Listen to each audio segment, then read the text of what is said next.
Yes. Yes. So,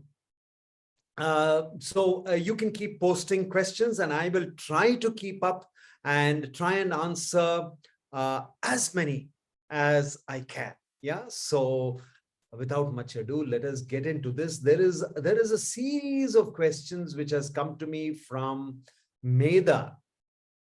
And okay, the questions read like this.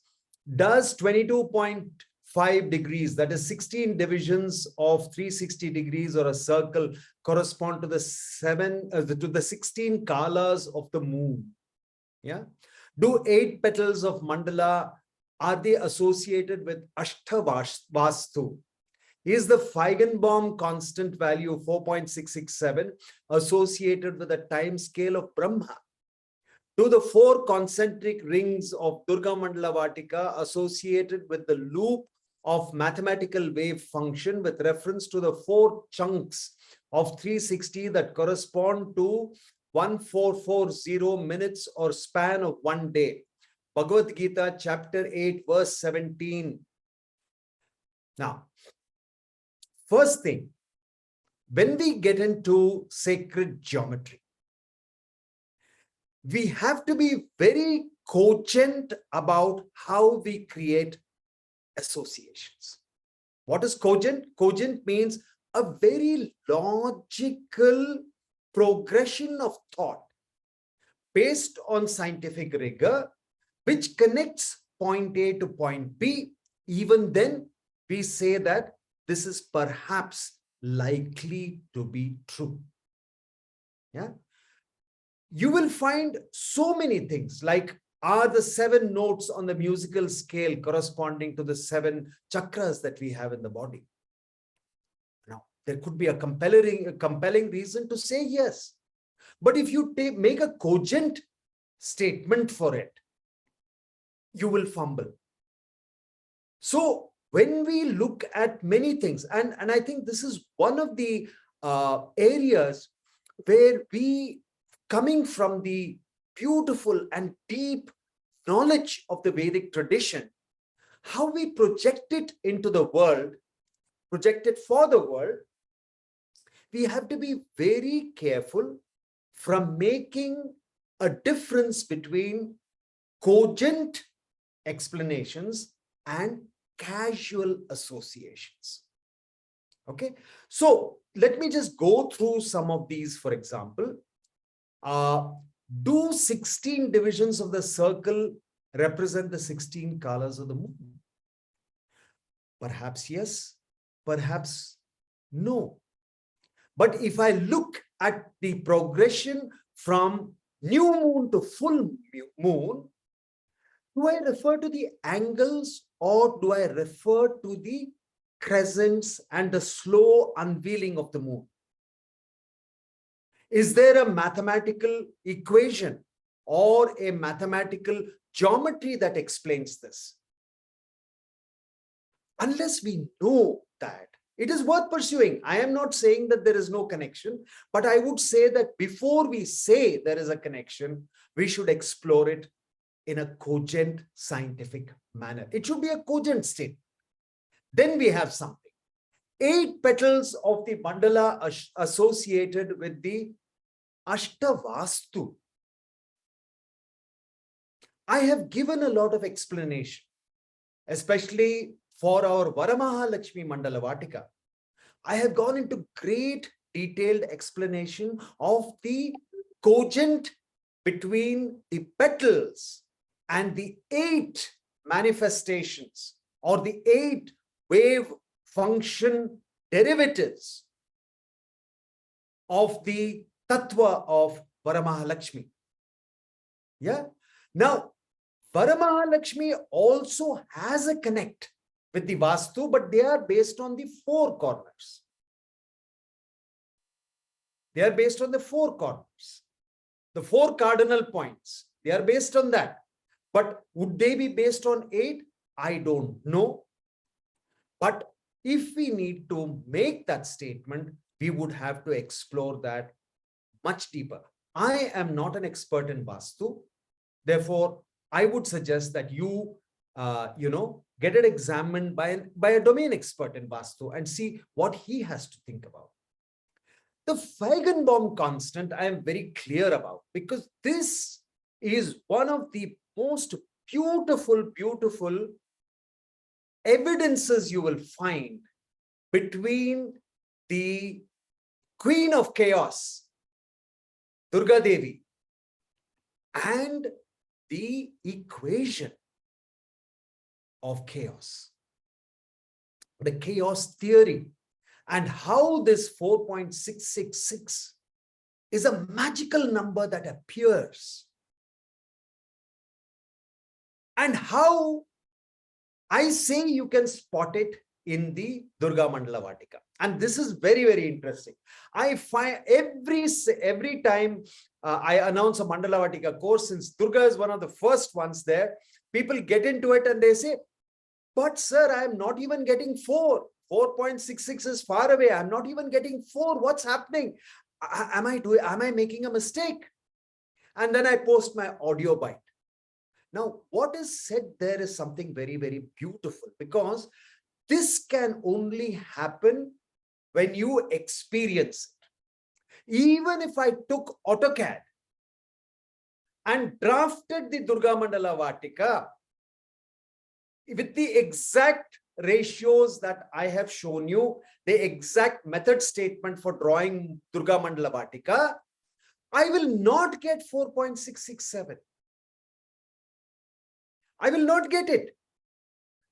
But why do I say the Feigenbaum constant is there? Because every time you keep drawing that Durga Mandala Vaatika, there is an error which forces itself. When you are manually drawing it, there is an error which forces itself so that that ratio of A and B becomes 4.667. Why this happens? You can't explain. But slowly, the error will tend and make it come closer and closer to the Feigenbaum constant. If you do it mathematically using AutoCAD, it will not come. But when you do it, and when you are letting the Tattva draw the mandala for you, you will find people getting it spot on. I get so many. And in fact, I not only do clap for them, but then I take a printout. I actually measure whether they were getting close to it. Lo and behold, it is there. How did they reach there? It doesn't happen in the first attempt. Definitely it doesn't happen in the first attempt. Never happened to me. I started with something like 4.3 or something like that. Push. Now I have reached something like 4.66. I am also work in progress. I have not reached there. But you can see the way the Tattva pushes an error. This error is what gives the excitement in the world of Maya. If the world of Maya was perfect, it would have been so predictable. There's no excitement. Everything would have been like a clockwork. A Swiss master could have programmed the whole of your life if everything was predictable. But Durga is a Tattva that pushes in these errors. It slides, just tweaks it, slides it. I was watching a very interesting video, 3 blue, 1 brown. Yeah, this is a beautiful channel. I mean, it's all mathematics. I mean, if you're not into math, maybe it doesn't appeal. But there was this beautiful thing about how we can take the Newton method to create Newton fractals and get the Mandelbrot, that beautiful Buddha, that figure of that Buddha in Mandelbrot in Newton fractals. Yeah, it's very interesting. Newton method is basically a way of how we approximate so that we go to a desired value. Here we are looking at where the functions become zero. It's used in all your graphics, in IT, in stock market predictions. It's used everywhere. It's one of those things. And when you go and create fractals from that, you will see some magnificent things happening. But what is very important there is, every time you try to tweak, some error comes up by itself and gives you a beautiful fractal, never-ending fractal, infinite fractal. You can keep on tweaking, but it will never come back to where it started, because there is something that is pushing that tiniest of error. And in the initial conditions, the tiniest 1/1000th of a fraction shift can create a whole new pattern. What is this? Geometry and mathematics are a very interesting way of understanding the universal intelligence, the divinity, the mind of God. Because just look at this. A number, suppose I say 3 apples and I put 3 apples in front. The apples are there, 1, 2, 3 apples are there, but the 3-ness, what is the 3-ness? What is 1-ness? What is 3-ness? What is 5-ness? It's a concept. Is it a concept in our mind?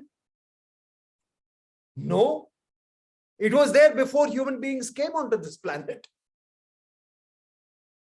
The numbers have been there even before man came onto this planet, before this human mind. Do numbers evolve?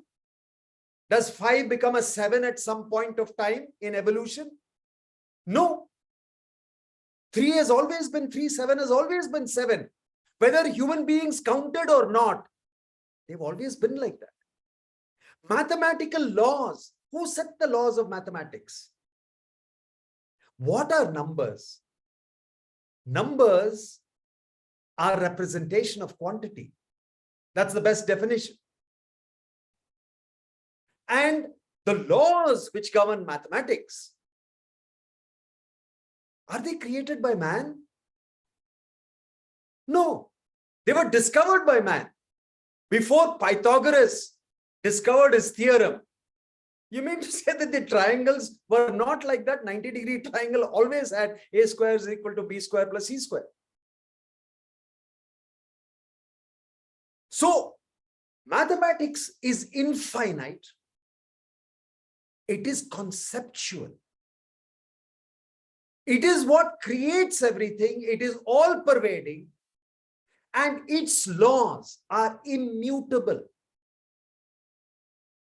2 plus 2 on Earth will be 2 plus 2 on Jupiter. It will be 2 plus 2 on the star of Sirius. If I start to describe mathematics, I'll be describing God. So sacred geometry, the visual representation of the mathematics, is nothing but the language of God in a graphic form. Just like we write number 3, that the 3 symbol is not 3. If I remove 3, 3 doesn't go away. 3 is still there in the universe. Do you understand this? So, when people talk about sacred geometry and say, "Arey, but that is how modulus 9 arithmetic works." The question is, why does it work? Why should modulus 9 arithmetic work? And they have no answer. Because then they have to accept something called consciousness. They have to accept something beyond our human mind. Mathematics and numbers existed possibly even before creation. and it will exist even after the dissolution of this universe. That doesn't go away. The next cycle, the same thing operates to create the next cycle. So it's very interesting that when we talk about mathematics, sacred geometry, we are talking about the language of God. Many of you, I remember Rajshri writing to me and saying that wherever she looks now, she sees sacred geometry. Because suddenly, in your mind, paradigm, you opened a window where you can read the language of the divine. Everything looks so beautiful. Copious tears will flow on your face because you're reading something that is divine. The same things have been there before Mandala Vaatika also. But when you do Mandala Vaatika, something happens. Because once these tattvas start to manifest in your reality, something happens.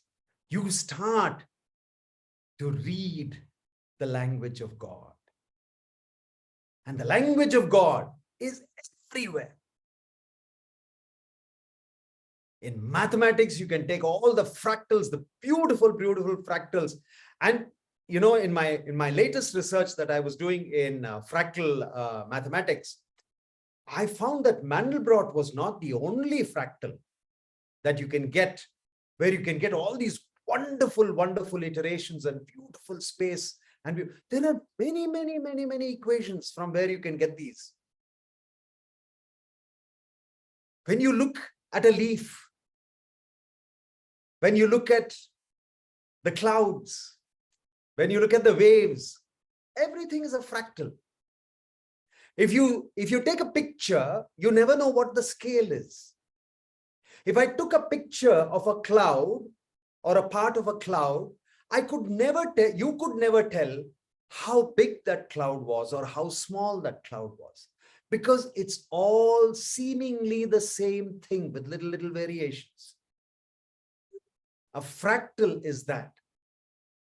You can go towards infinity, towards large, or infinity towards the smallest, but still it'll have that similar feel to it, similar look to it. It will invoke in you a similar feeling. That is language of God. Yeah. So when we make these kind of associations, we must be very, very careful that they should not be casual relationships. Yeah. Anybody can make a casual relationship, but to make a cogent association, you need to have the rigor of mathematics, physics, geometry, sciences, and also the wisdom from our ancient texts. And that is what Gurudev has created in this beautiful course called Mandala Vaatika. It is the first time he has culled all the disciplines. And that's why you are fascinated, because there is something for everybody in this course, right? Okay. Now, Kiran says here, order emerging out of chaos is always at a higher state of equilibrium than the previous one. Is it the same for ourselves when being in a turmoil and mind is in chaos, because it is trying to transcend to a higher dimension or higher level of equilibrium? Absolutely, Kiran. You will see this again and again in your life.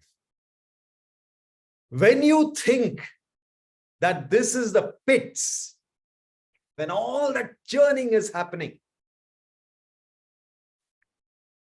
out of that, there comes a new beginning. You're stuck and stagnant, and then the churning happens. The queen of chaos comes and churns your entire universe. Yes, there is turmoil when it's happening. But when you embrace that turmoil, instead of resisting it, you will see how beautifully the Queen of Chaos is taking you to the next level of equilibrium. That is why the Queen of Chaos is a Devi. She is not an Asura who is there to give you problems in life. She churns, but she churns to take you to a higher state of equilibrium. What is the significance of the Kavach? This is Satish Balasubramaniam. How can it be related to my experience? Many mandalas will have, all mandalas will have kavachas. Now, what is a kavach?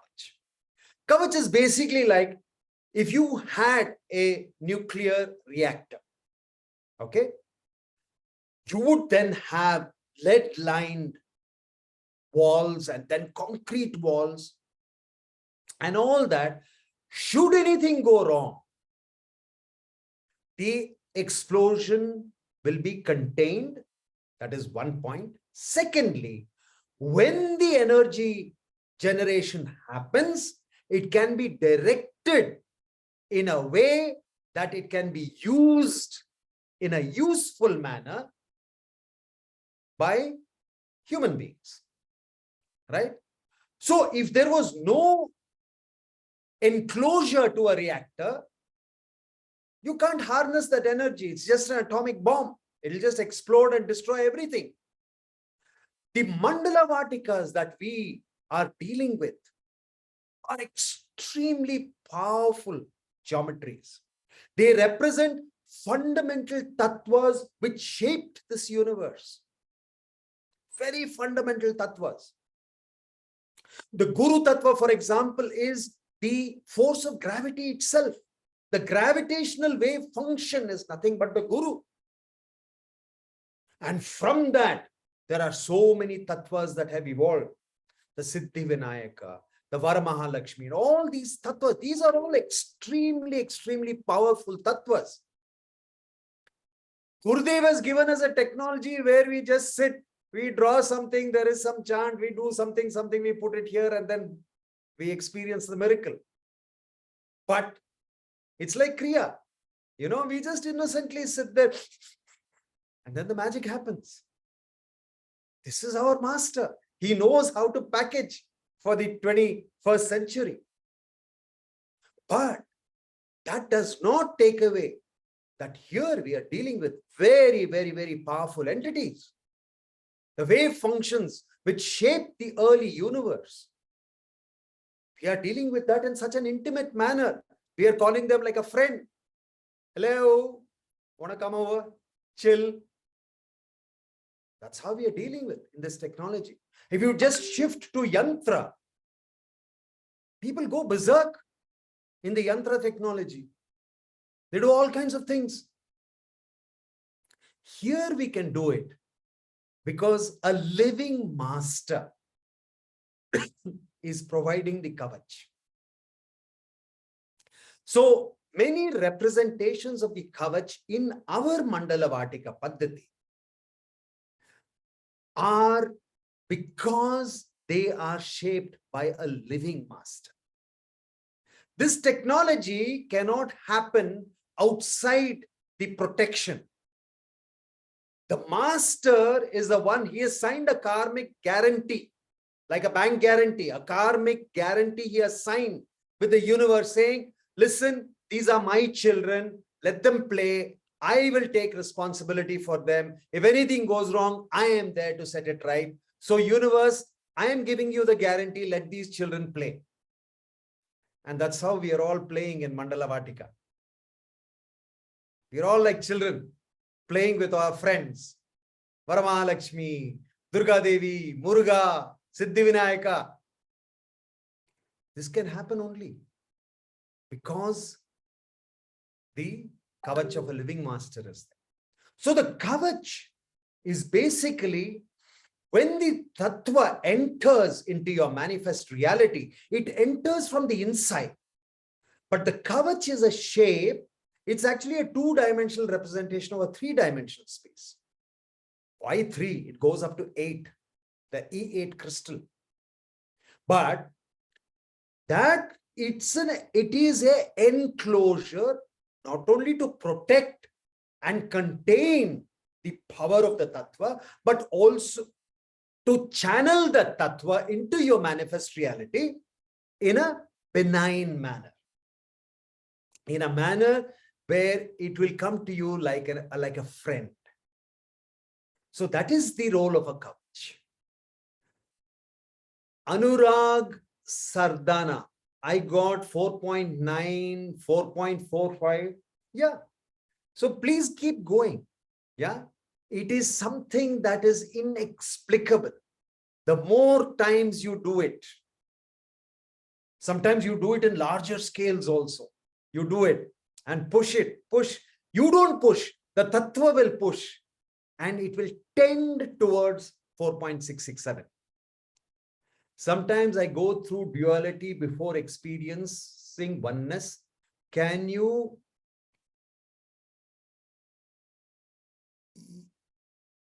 see date? Can you see date? Is it? Neeru, what is it? Sometimes, Neeru, please don't belittle duality. We live in a world of duality. This is the world of Maya. There is me and there is the other. This is duality. So Mandala Vaatika is all about how you deal with this duality. It is this Maya, how to negotiate Maya, like a surfer negotiates strong waves. Other people are getting bashed by the waves, but the surfer just glides on the waves. Mandala Vaatika is all about duality. Okay, Mandala Vaatika is not about understanding oneness and all that. For that, you have other technologies. You have got meditation technologies. You have got chanting technologies, mantra technologies. You've got so many technologies, yoga, pranayam. Your other technologies to experience all this oneness and all that. Mandala Vaatika is all about duality. It is about this universe as it is. This is about our universe and how to negotiate the universe with a little bit of help from my friends. Today is my first day of Mandala Vaatika. Please tell the preliminary of the program. Rhea, just go through the portal. Yeah, please just go through the portal, everything. I advise everybody to read the Q&A section right on top. Lot of the questions that you will ask will be there. Anyway, all I can tell you, Ria, it is a phenomenal ride you're going to have. It's going to be a ride of a lifetime. So put on your seatbelt and just jump into the journey of exploring the tattvas. We are doing the program from UK. Is the grass grown in our garden? Durva. So a lot of people from foreign countries, the Western countries, Australia, they've been asking me this question about Durva.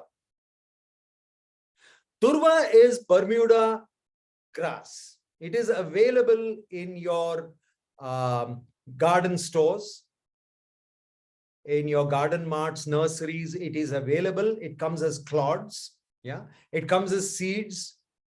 But in winter, you may not be able to access the fresh one. However, in Indian temple stores, in Indian temple stores, shops near Indian temple stores, and on Amazon, you get something called Durva. Yeah, it is dried. It's a dried form. It's a longish grass. I've explained in detail that actually these are the two same things. Durva, Darba, they are the same thing. Yeah. Don't Google, because Google gives you all rubbish information. But I have answered this particular thing in a very detailed way in one of the groups. So it is that the longish one, dried one. What you do is you soak it in water. When it becomes a little pliable, you cut it into small pieces of 1.5 to 2 inches, and you use it as offerings. Yeah. So it is available. This is the beauty of our master. Our master understands. When you do Siddhi Vinayaka Mandala Vaatika, there is the Ekavimshati, 21 plants you require. All of them are tropical plants. He knows that you can't find it in Canada, you can't find it in somewhere else. But he has given a hack. And the hack is a grass that is found everywhere in the world. Yeah. If not in the fresh form, it is found in the dried form, and it is there. So you can, use that. I visited Murugan Mandala Vaatika. There are some more plants along with the plants of Mandala, like Karavira. There is Tulsi, Machipatra. It is marigold. Would this affect the frequency of the Mandala? I visited Murugan. There are some more plants along with the plants. Yeah. So I am not aware of this, what you have seen. In the mandala itself, one should have at least the prescribed 6 plants in the Murugan Mandala Vaatika. What we have prescribed, that should be there. Apart from that, there can be any other. So because when you're growing a plant, some other grass will also come. That will not affect the mandala. But the mandala plant should be there, or durva grass should be there. If one of the two is there, then it is okay. Yeah. Others being there, it doesn't matter. Yeah. Yes, you can use dried durva. I have explained that. Somehow I have not been able to start. Is this delay also due to some element? Poonam, you just have to start. See, don't try to keep, okay, I am going to start when I have got 2 hours free time. No, you've got 10 minutes free time. Don't tell me in a day you can't take out 10 minutes or 15 minutes. Today, if you can take out from tomorrow 15 minutes, 36 hours, you'll complete just like that. Yeah. Without any problem, you will complete it. Yeah. So just start. Don't worry too hard about, why have I not been able to start? Just start. That's all we can say. In Mandala Vaatika, it is explained that all gods and the Guru are tattvas, wave functions. In this context, how are we related to these tattvas? These tattvas are the wave functions that create the primordial reality. In one of the Mandala Vaatikas, you will find my standard model, the scientific standard model, and our Mandala Vaatika standard model, where it shows that these are fundamental particles. Yeah. So all these are fundamental particles which create the universe. They create us also.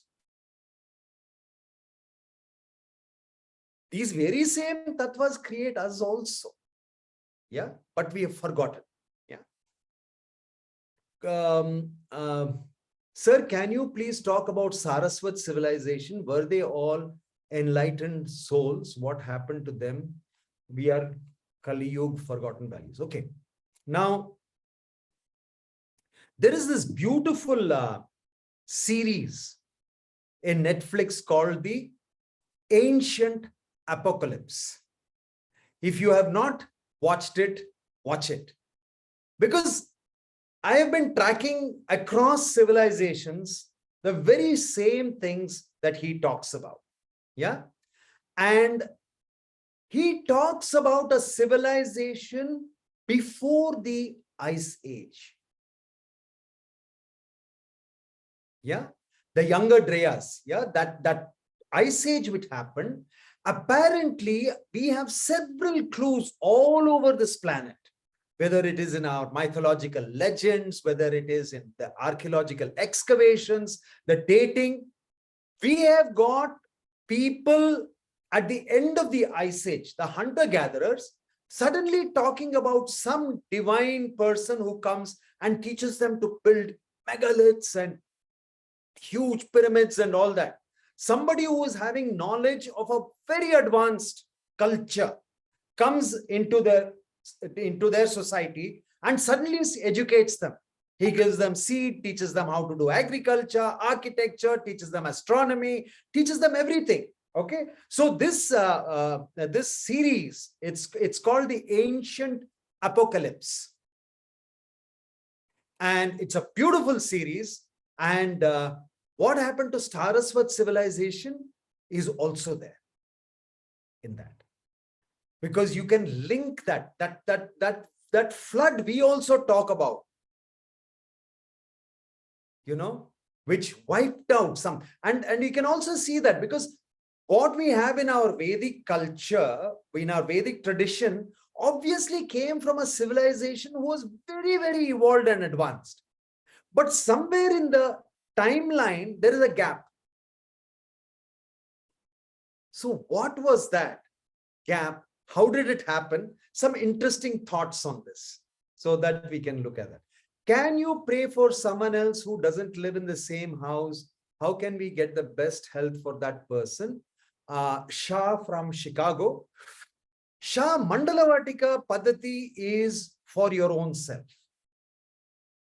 It's a very selfish technology. You can do Mandala Vaatika for your own self. It is like, can I call a friend? I can call a friend into my house and say, come, let's chill. Can I pick up the phone and call a friend to go to somebody else's house and chill? It doesn't make sense, right? You call a friend for your enjoyment, right? You enjoy the friend. Your friend you're calling to your house for you to enjoy. Yeah. So this is the concept. It is a very innocent technology. It's like a child. The child can do something for its enjoyment. You can't ask the child to do something for somebody else's enjoyment or somebody else's betterment, right? The child is a child. It's an innocent child. It knows what to do to make itself happy. Mandala Vaatika is all about that. Mandala Vaatika is how you can negotiate the world of Maya in a very skillful manner with the help of some friends. Now, in doing that, there could be indirect effect to your family, to your friends, maybe your company. But those are indirect effects. Okay. But Mandala Vaatika, you can't do for somebody else. You can do many other things. You can do, for example, you can in VDS, you can take a sankalpa for somebody. You can do archana for somebody. You can make a puja for somebody. But Mandala Vaatika is for yours. Neeru says, I have been inspired after joining the course to the extent that there is a profusion of flowers welcoming known and unknown. As I shared with Shifali, each sapling anticipating Gurudev's visit. Wow. Grace flows. Thank you so much for sharing. Subhashri, these mandalas, these drawings found in your research, or you and your team came up with these drawings? No, we did not come up with the drawings. The drawings have been there even before man was there. Yeah, it's like mathematics. The Star of David did not happen because some Jew found or created a Star of David. Star of David was there. Star of David, the tetrahedron. The stacked tetrahedron is a fundamental shape in the geometry of the universe. Yeah. So how did we rediscover? That is a good question. And it all happened because of Puja Gurudev's grace. And the story is that in 2002, I was blessed with the opportunity by Puja Gurudev Shri Shri Ravi Shankar Ji to design a space in the ashram, in the Bangalore International Center, which today goes by the name of Radha Kunj. And being an architect, I asked him, I said, Gurudev, what is your brief? Tell me, I'm ready. I'm ready with a 100-page book to take down your notes. What do you want? Gurudev, being Gurudev, has got his own style. So he said, you know what? Just imagine ashram 4,000, 5,000 years ago, how it would have been. Make it like that. Finished. Period. One line. It's the shortest brief in my entire career as an architect I've got from any client. Just one line. But then it struck me. And then I said, okay, now I have to research what were the landscape principles of garden design 4,000 years ago, 5,000 years ago? What were the principles of garden design? And when I started to do that research, a lot of that research, I was not in India those days, but a lot of those research I could actually find in the Max Muller's Indische Bibliothek, the Library of India, where he had taken the manuscripts. In the University of Heidelberg, they got a section called the Indische Bibliothek. And there are beautiful manuscripts which have got small hand drawings. Those drawings, with Gurudev's inputs, became this Mandala Vaatika course. Up to now, only 4 he has blessed. But I think to 2023, it will be very exciting, because I'm very sure at least 1 or 2 more, he has hinted strongly, 1 or 2 more Mandala Vaatikas will be on the anvil. So we can expect more to come. Yeah. But this is not created by me or the team. It has always been there. It has been rediscovered and packaged by Gurudev, so that all of you can enjoy this in a safe space, in a very safe space. Is it important to adhere to the scale you have prescribed for Varamahalakshmi? No. You don't have to adhere to anything. The ratios are important. The arcs are important, where they cut, and the ratios are important. But whether you take 2 centimeter or 2.25 or 2.5, it basically depends on the size of the paper. Now, originally, when we started Mandala Vaatika, I thought A3 would be a good size. And we constructed all our PPTs based on an A3 size. What we did not factor in at that time was A3 size itself is quite a non-standard size. Even in India, they call it A3, but it could have different size. Some are little smaller, some are little, narrower. So sometimes we attach that extra strip of paper on top and bottom. But it doesn't have to be 5 centimeters or 2.25 centimeters or 4.5 centimeters. It can be anything. You can keep it anything. Imagine if you are making a real Mandala Vaatika like we did in 40 feet by 40 feet, we don't stick to the absolute value of the measurement is immaterial. The ratios, very material. Yeah. So as long as you follow the process, what size you start with, it is absolutely of no consequence. Durva and Kusha are not different plants. They are not different plants. They are both Cynodon dactylon, but at different stages of growth, they will look different. For most time, especially when you're mowing your lawn and the lawn is growing, it will be a small plant like the picture that I have shown you in the offerings. Yeah, it's a small plant with very thin leaves on it. Yeah, but at a certain time of the year, depending on the hemisphere, it bolts, because that is when it will flower. Then the leaves become long and thin. And that is sometimes called Kusha. But there is no difference. That's a plant is the same. At different stage or different season, the plant can grow into a different looking plant, but the plant is the same. Yeah. For most of the time, it is like when you take, for example, a cauliflower, yeah, or a spinach, yeah, or a lettuce, for example. Lettuce is the best example. When you grow a lettuce, most of the time it just grows as a leafy bunch. But at a certain time of the year, suddenly it starts to become long. And on the top, it will get flowers. That process in botany is called bolting. So a bolted grass looks very thin and long. The other normal state it's got much smaller leaves, but it's the same plant. Yeah. So don't worry about that. I have not started, Shreya says, I have not started this course yet. How much time do we need to give? There is only 36 hours of recording. You decide when you want to watch it. Even if you watch 1 hour a day, you still have got 45 days left to watch. Yeah. So it's all up to you.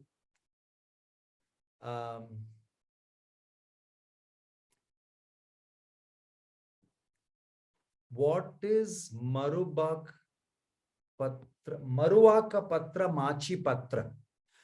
Sushmita, ping me separately. I will explain to you because I mean these are different plants for the different Mandala Vaatikas. I mean they have. That's why I put the picture. I put everything very clearly. Yeah. In Siddhivinayaka Mandala, there are 20 mantras. However, there are 21 plants. Gautam, don't confuse yourself. Ping me. I don't want to give a spoiler alert. There is a rahasya in this. Ping me and I will share the audio bite. Many people have asked me this question. We have answered, but we won't answer on a public platform because that's a spoiler alert for others who are yet to do the Siddhivinayaka Mandala Vaatika. How can Mandala help to gain confidence, get a stable career? I have drawn Mandala Vaatika, Siddhivinayaka Mandala, but not getting stable career and faith. Shilpa, first of all, drop this association that if you do Siddhivinayaka Mandala Vaatika, you will become stable. This is a very innocent science. It is not, do you call a friend, hey, come home, but if you come home, I want this to happen. That is not calling a friend. That's a transactional. That's a transactional thing. I will call you provided you will do this to me. Mandala Vaatika does not work like that. Gurudev says, these tattvas are anyway programmed to give you everything that you want. Why do you want to be conditional? Why do you want to keep on looking? Oh, has it happened? Has it happened? Has it happened? No, it's an innocent thing. Just call, forget about it. The miracle happens. Yeah. Don't, oh, I did my Mandala Vaatika yesterday. Up to today, nothing has happened. Today or even now, my office is very unstable. I am very unstable. It doesn't work like that. It does not work like that at all. You know, you can't call a friend to your house saying, hey, come, let's chill. And then put a rider saying that, let us chill, but I want this to happen. No. Then it is not Mandala Vaatika. Then you'd rather be better off with a yantra technology. You go to Google, you know, yantra, 10,000 rupees, they will make this happen for you. 1 lakh rupees, they will make this happen for you. 10 lakh rupees, they will make this happen for you. You want your boss to disappear from the planet Earth, 1 crore only. Yeah. 1 crore yantra, that man will disappear. So they claim. Yeah. It's all nonsense. Yeah. So let's not reduce this beautiful innocent science of Mandala Vaatika to what has happened in yantra technology. That's a perverted science. Yeah. So let us not put preconditions. Yeah. Just do it in innocence and forget about it. The miracle will happen. Yeah. But don't keep waiting every day checking. Did it happen? Did it happen? No, that's not the way we do. For those who could, thanks Rani for posting that. Thank you, sir. Also, can you please about the 8th level of existence? Yeah. So it's not the 8th level of existence. I talk about the E8 crystal. Yeah. What it basically says is all the possible geometries, the entire creation can be codified in one object, but that object is not in 2 dimensions or 3 dimensions. It is in 8 dimensions. It's called the E8 crystal. So I talk about this in Mandala Vaatika. It's not our level of existence. It is how the universe is a projection See, like for example, behind me here, I have got this, what is that? The Star of David, right? Our Shatakona, huh? Siddhivinayaka Mandala. Yeah. So this in 2 dimensions, it looks like 2 inverted triangles. But in 3 dimensions, I have shown you, it is actually a stacked tetrahedron. That's in 3 dimensions. But the stacked tetrahedron itself is a projection of a 4th-dimension object, which is the projection of a 5th-dimension object, 6th-dimension, like that. So ultimately, the entire creation is nothing but a projection of something called a E8 crystal. It's a very interesting thing. It is there in my Mandala Vaatika. So when you go through it, you will get a very good understanding of it. In Vinayaka Mandala Vaatika, you show a chart of basic particles like this. I believe you place the sattvas with some thought. Question is that Ritviga also mentioned about the mass of the tattva. So for here, we have to go to a very beautiful philosophy. Yeah. And that is called the Sankhya Karika. Sankhya Shastra. Sankhya Shastra is about duality. How duality gets created from singularity. It's a very cogent text, one of the most logical texts. But it is so complicated and boring, which is why probably it never caught the imagination. It actually predates our Shankaracharya's Advaita. It predates that. The Sankhya Karika, Sankhya Shastra. Yeah. So you should go into that. When you go into that, not only the mass, the momentum, the pull, push, attraction, how tattvas can reflect the Purusha and the Shakti are just reflection. The Purusha is untouched. What is that? So Sankhya Karika, in fact, I wanted to do a talk on Sankhya Karika. Maybe I will do it early next year, 2023. But it's a beautiful text, yeah. So, but the idea here was just to introduce to you that what quantum physics calls fundamental fields are nothing but our Devi Devtas. Exactly, this is that. That is that to introduce that concept, those charts were made. Yeah. Why do Egyptians find brain as useless while mummifying the brain is not? Not too much into Egyptology. Yeah. So Neha, I won't be able to answer this, precisely for you. But obviously there was a great science to it. Otherwise, why would people have taken so much, trouble, mummifying and all that? Where did all the universal information come in the universe? What is it? Yeah, so I have dealt with this, Neha. At the end of it, all that is there in this universe is information. Even before the fundamental tattvas of Shiva, Brahma, Vishnu, Vinayaka, all this manifested, what was there was only the field of information, which is the Guru. It is the Guru Tattva. That is why even gods will sit at the feet of the master. Even gods will sit at the feet of a master. There's this beautiful story of Muruga and Shiva, the meaning of Om.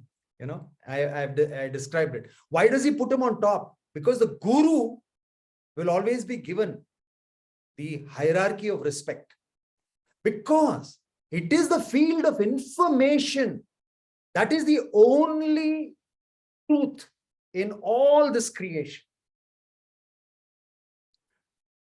Mandala Vaatika is an extraordinary science because it can help you get plugged in like a hollow and empty tube. You can plug into that field of information. Some people call it Akashic records or whatever. But that field of information is there everywhere. It is nothing but mathematics, the language of God. You can actually channel into that. Mandala Vaatika is a beautiful technology to take you there. Yeah. So the knowledge does not come from anywhere. It is the only thing that has ever been there. It has been there forever. It will be there forever. That is the only one unchanging truth. That is the Guru Tattva.